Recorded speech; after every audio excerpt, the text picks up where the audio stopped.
Hello you guys, it's Melissa. Welcome to the Ranting Shop. Now you know I'm back here to talk about Love and Marriage Huntsville Season 3, Episode 7. I don't even know what the episode number is. I think it's Episode 5. I'm not sure. I'm gonna figure it out later and write it on the screen. So in this particular episode, I will say that we saw a new side to Maurice. Because normally when we see Maurice seems fun, happy, lighthearted, the voice of reason. This particular episode, so we're gonna just start from the beginning. We left off at Tiffany's brunch where she had to step out, go to the bathroom to gather herself after Tiffany felt the need to just come, I suppose, on this first day of work and leave her mark. Whether it be a positive mark or a negative mark, she left her mark. It rubbed a lot of people the wrong way, including me, because when you really think about it, coming to somebody's birthday party to out them and other people makes no sense. How does that make any sense? What Tiffany did had nothing to do with wanting to bond or sympathize or empathize with anyone. What she did was for her. What she did was for her to leave her mark on that season. That's why she did what she did. What she did was very inconsiderate, very selfish. It had nothing to do with her. She should have shut her mouth and minded her business. And then, while all of this is going down, I came to the realization now why Destiny never told Melody anything as it pertained to her divorce situation. I understand now. It's because Melody would have used that piece of information she got for the show. That's why she didn't tell Melody anything. Destiny knew. So she kept her business close to her chest, and I applaud her for doing that. Because if she hadn't, her business would have been out in the streets a lot earlier than she would have ever anticipated. So I'm happy she kept her stuff to herself. Because don't tell me, because not Melody, who's supposed to be Destiny's good friend, adding fuel to the fire and asking whether Laberrick was a cheater. I see what you did there, Melody. I peeped what you did there and I didn't like it. That had nothing to do. At the end of the day, everybody's missing the point here. The fact that Tiffany even brought out this woman's business while she's getting over this divorce on her birthday is pathetic, disgusting. But for Melody to add more stuff to that and talk about, oh well, if Laberrick was cheating, then the other woman wouldn't. Girl, read the room and shut the hell up. I saw what Melody did. I did not like that, not one bit. And Destiny's supposed to be your friend? We go to Tisha. Tisha is in Houston, Texas. Her husband is a day late because he had to sort out some things in Huntsville with the labeling and so on. He comes in, so she decides, oh well, let me dress up, be sexy for my man, because she does what romance, so she's initiating the romance. She's all sexy and stuff, looking good, smelling good, I hope. And this man is, of course, he's liking what he's seeing and everything. But then he proceeds to spoil the mood by talking about business. Why are you doing that? Why are you doing that after your wife has already told you that romance is something that she wants? Romance is something that she needs. Romance is something that she is lacking currently in her relationship. And you couldn't take the time to even meet her halfway? Wow. Just wow. Let's move over to Maurice and Kimmi. Maurice and Kimmi. So after learning about Monster's vaping from Tiffany, the informer, she wants to discuss that with Maurice because she wants to know, why is it that I'm finding out about this my stepson's vaping issue from a stranger or from somebody, an acquaintance, somebody I barely know. Why? And I knew that is where Kimmi was going with things. She wanted an explanation as to why she is left out of situations with Monster. However, I saw what Maurice did.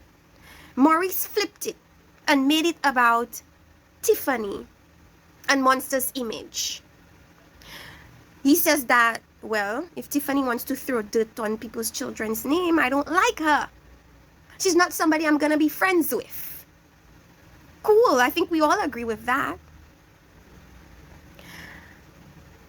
What Tiffany did, bringing up the Monster situation in front of mixed company, they said, meaning friends, acquaintances, people they don't know, is that you're perpetuating this negative image of this man's child. Because the first thing these people are going to remember when they think of Monster is something negative. And they're going to just assume that he's a negative child, or he's a troublesome child, or he's a disruptive child. That is very true. But as I said before, when Tiffany did that, she didn't do that to be considerate to anybody's feelings, to be considerate to anybody's child. She did what she did for selfish reasons, because she knew that she had to do something big to keep her name in people's minds. And that is what she did. What Maurice said about her his child possibly being tainted, his name being tainted, his whole image as a kid being tainted, is very true. And it is highly unfortunate. However, the issue here is you leaving your wife out of situations that have to do with your son. Because at the end of the day, that is her stepchild as well.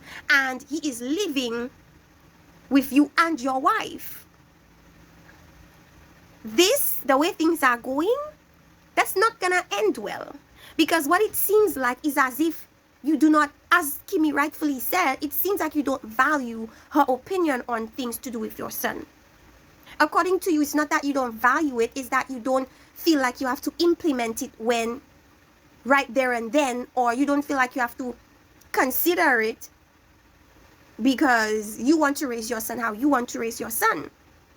Granted, Monster already has a mom, Monster has his dad, but as the wife, don't you think you're putting your wife in an awkward position where she's kind of on the outside looking in to her husband's child's affairs in a married situation where you guys are supposed to be a team?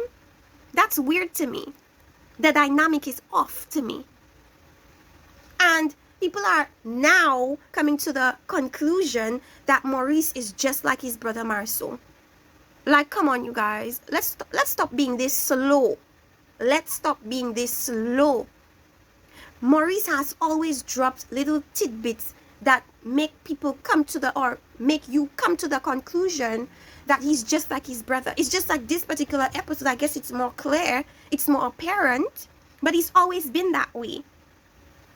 He is his brother. His brother is him. They grew up in the same household. They have the same values. They don't regard their women's inputs. We see it with Marceau. He doesn't listen to Tisha, even though what Tisha has to say may make more sense. He, for the sake of, I guess, wanting to be the man, just for some reason, does not regard his wife's input. Maurice is doing the same thing.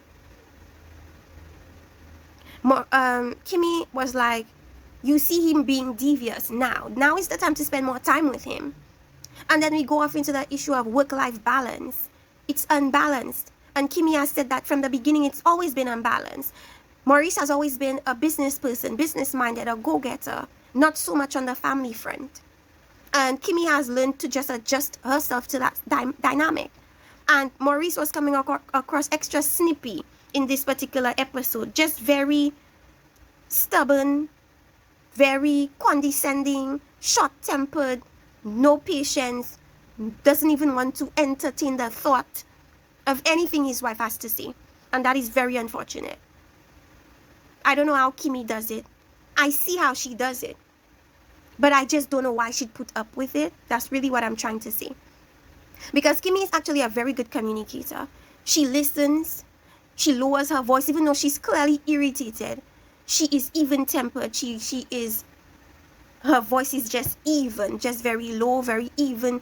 The way she even talks to him, it's very understanding. She's trying to be very cooperative because she understands the energy that he's putting off or bringing off. So she has to counter it and be softer and try to be more cooperative. She's trying to be very assertive, but still be soft enough to not get him wild up because he's already irritated and annoying as it is. You know, I've never seen Maurice look that stink the entire time I've watched this season. The only time I've seen him be really mad is at the last reunion when they were bringing up each other's business, and I suppose he didn't want them to bring up too much of their business, so he had that little thing that he did. But not a good look. Listen to your wife. Most of the time, the women are the ones that are the most logical when it comes to certain things, and for some reason, some men, they just want to listen. Whole time you're looking irritated. So Tisha and Marceau, 15-year wedding anniversary. From the little glimpse of their marriage that we've seen, I don't know how she did it. I don't know how he did it. I don't know how she did it. Because that's not a marriage that I'd ever want to be a part of. I'd never be jealous of that union. Never want to ever have a union like that. But if they like it, I love it, I guess. So they're having a sit down with uncle. The uncle, I think he's an architect or something of that sort, and he's planning out the house at Scott Manor, and they're having a bit of issues, a bit of setbacks with the planning and everything. Some workers were not there. They're trying to say that it's the uncle's fault if things that are under his care are not taken care of, and they talk about the fact that the planning and the implementation of building the house also has to do with the fact that Kimmi and Marceau added extra stuff to the original plan of the house, and that also created setbacks. Now, prior to this episode, Marceau is trying to say that it was Tisha's fault because Tisha keeps changing her mind. She keeps wanting this and wanting that. But it also is because of Marceau wanting this big garage, and he never talks about his part in the delay.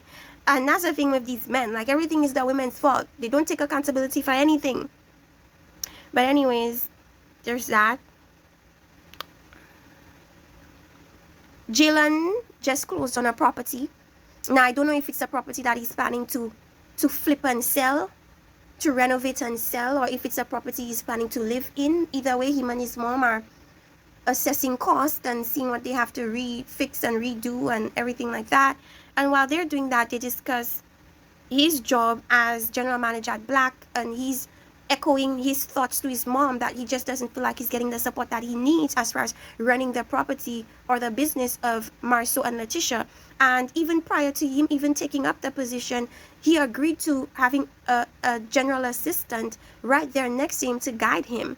And Marceau did agree to that but never pulled through. So this guy is in this uncharted territory trying to man things on his own when he doesn't even know completely what he's doing. And whenever things go wrong, Marceau blames him for it, when Marceau didn't hold his end of the bargain by giving this boy the mentorship that he requested in the very beginning.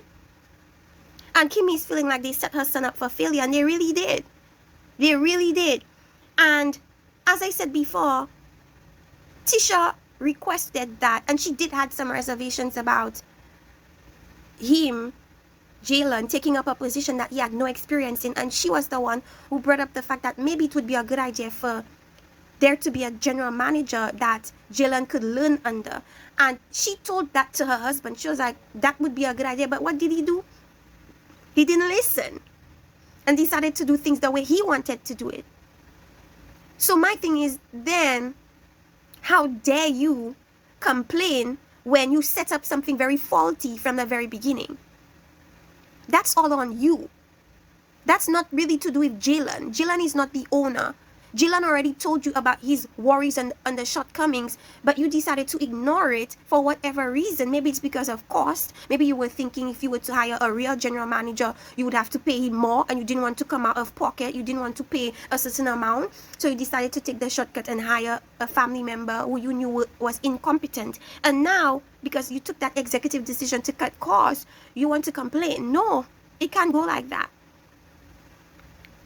It can't go like that.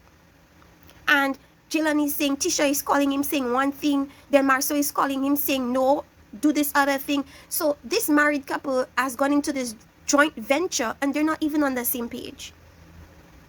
But what more could we have expected, because their marriage is not on the same page either. Going into the venture, they were not on the same page. So you'd have to expect that they would never be on the same page. And that creates a very chaotic and unfair situation for Jalen, who's just looking for some clear guidance and he's not been able to get it. And then, on another note, Kimmi is talking about Destiny saying that Jalen looks like he had a crush on her, had a crush on her. Jalen looked like he never even said that, never uttered those words, never alluded to that as far as he's concerned. And he said that Destiny is not his type. So as much as Destiny is beautiful and Destiny has a little crush on Jalen, Jalen is not interested in her. And which young man would be? She's recently divorced with a young baby. You know? Jalen does say though that he's a cougar tamer. I wasn't expecting him to say that. And Kimmi was not amused because Kimmi herself is a cougar. So yeah.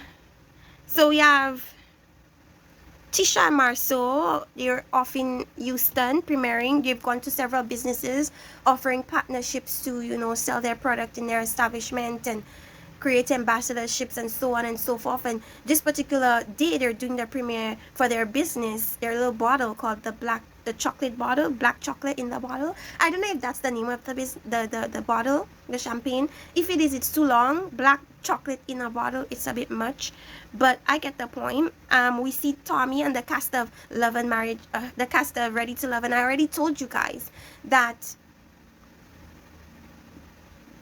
the cast of Ready to Love made a little visit to their premiere, so that's no shock to us. If you follow me, if you listen to or watch my videos, you shouldn't be surprised either.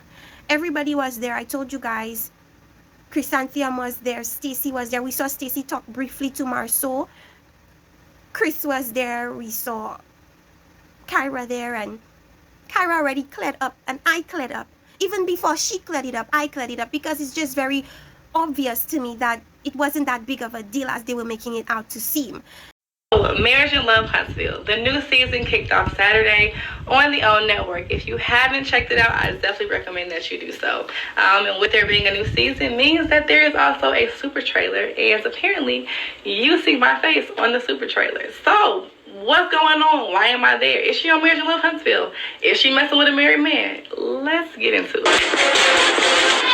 This girl in the red dress, I had to go snatch you up. So, first things first. No, I am not a repeat person on Marriage and Love Huntsville. One of the couples from the show came to Houston, Texas to promote their brand Black, and that they have a champagne that tastes like chocolate. It's pretty good. I do recommend it. And so I was invited, as well as some other castmates from Ready to Love, to go and show our support, since we're all connected through the OWN network. I have not relocated. I still live in Houston. I've never even been to Huntsville. I'm not interested in anybody's husband. Not at all. That's not my style, or my, like, that's trifling. And so, yeah, that's it. That's all, y'all. That's it.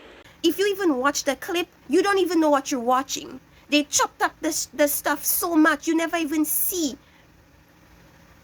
she come up to him. You never see Kyra come up to Marceau. You never see Marceau come up to Kyra. You never see them verbally talk to each other. You hear audio. You hear an audio track. You hear sound bites, but the sound bites do not align to their actual words. You don't see it coming out of their mouths. You don't see their interaction. So you see the way media can manipulate people's view on things. It's very scary. It's very scary how people could perpetuate a narrative, but visually you don't see that, but you run with it.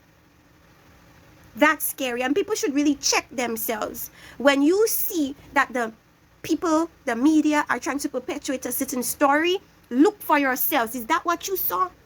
Is that what you saw? The woman even cleared up what happened, and people are still running with this stupid narrative that Kyra wants this man, or that Kyra was flirting with this man. Come on, let's be real. Who wants Marceau? Who wants Marceau? Does anybody want to be Tisha? Let's really talk the truth.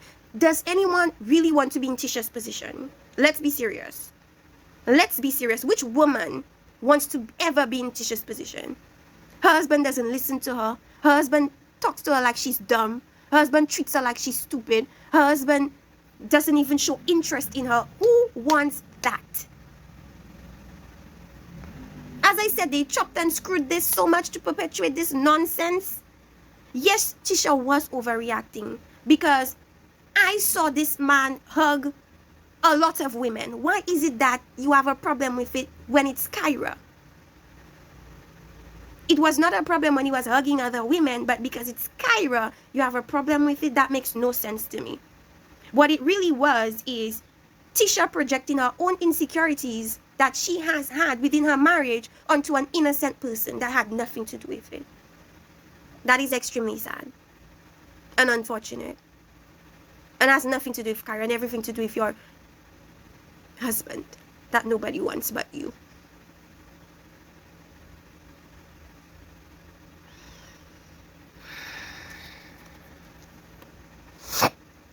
I said Tisha didn't pull up one time when he was hugging and greeting these other women. Not once did she pull up. But Kyra just said hi and bye and great initiative. That's where you have the issue. Your insecurities are showing. Your insecurities are showing. And it has nothing to do with anybody else but you. The editing of that whole scene was trash. Because I'm still trying to figure out what is it that I'm watching here. What is it that I'm seeing? Because the words and the actions just don't align. And I know this from watching The Bachelor, that, you know, they do these sound bites where they make you feel as if this person said that, but you never see it coming out of the person's mouth. Just to perpetuate drama, to create this narrative that, oh, this person is this negative person. But if you really check shit, you come to the realization that it's fake. It's for the stupid storyline. Has nothing to do with Kyra. Anyways, that really pissed me off. This is the last thing I'm talking about. That really pissed me off. So Kimmi and Maurice are... Okay, wait. Before I even talk about Kimmi and Maurice, Tisha is seeking validation from her husband. He's just not giving that to her. And that's their problem. She's been dealing with this. This didn't happen today. She's been dealing with this for her whole marriage. And she decided to stay. So she's going to have to figure that out, work that out. Kimmi and Maurice meet. That really annoyed me because they were supposed to meet together as a couple. They were supposed to meet Kiowa and her husband. Kiowa came very late, when to the point where apparently Marceau had something else to do. He left Kimmi. I can't believe this man left his wife to deal with a woman that has previously called her bitch, slut, hoe, homewrecker, all these words by herself. And Kimmi was like, you know what? I'm used to Maurice picking up and leaving to tend to work stuff. I'm used to that. But I'm so happy that she said, you know what? I'm not going to talk for you, Maurice. It's either you talk for yourself or you don't talk at all. I'm not talking for you. And I'm happy that she did that. Because the hell, I just hate how he left her. And to me, it's already an awkward situation having to deal with Kiowa and the past insults and the very strained relationship that they've had together, and it was just so annoying. But anyways, Kiowa came so late, even to the point that Kimmi had already done eating her shrimp and grits, the meal that Maurice ordered. They already packed that in a to-go bag, and it was like, at that point I would have already left, because you're not about to be here wasting my time. Or maybe that was done on purpose. But anyways, we're gonna see how that meeting ends up with all of them. Hopefully it's not anything that's gonna pop off or anything like that. Hopefully Maurice comes back, because this is just unfair to leave Kimmi, who you leave out of situations to do with you and Kiowa's son, it's just very awkward that she's the one left to deal with Kiowa and Zach or Zane or whatever her husband's name is. So unfair. Anyways, you guys, that's it for my review of Love and Marriage Huntsville. Let me know what you guys think in the comment section below. Like, subscribe, and see you next time for another review. Bye.